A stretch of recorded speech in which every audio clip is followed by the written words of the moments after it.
అన్నమయ్య జిల్లా Madanapalle sub collector కార్యాలయంలో ఫైళ్ల దగ్ధం కేసులో వైసీపీ మాజీ ఎమ్మెల్యే నవాజ్ బాషా ఇంట్లో అధికారులు సోదాలు చేశారు.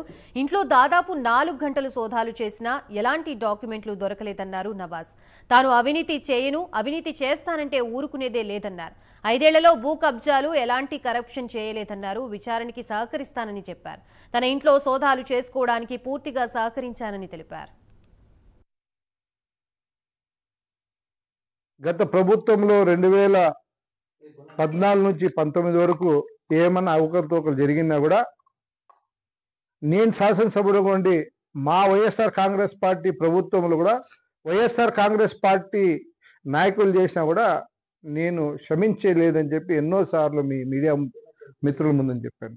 ఎక్కడ కూడా క్షమించేది ఉండదు, ఎక్కడ కూడా వాళ్ళకు ముందుకు తీసుకొని పోయి సపోర్ట్ చేసే పని ఉండదని చెప్పి మీ అందరూ కూడా చెప్పినాను. ఇప్పుడు ఇదే మాట చెప్తున్నాను. ఎప్పుడు కూడా నా దృష్టికి వస్తే ఒక మంచి పరిపాలన వల్ల ఒక ముందస్తు ఆలోచన ఇచ్చి ప్రజలకు మంచి జరిగే కార్యక్రమం చేయాలని చెప్పి ఆలోచన తప్ప వేరే ఆలోచన ఎప్పుడు ఉండని చెప్పి మీకు తెలియజేస్తున్నాను. గత ప్రభుత్వంలో 2014 నుంచి 19 వరకు ఏమన్నా అవకతవకలు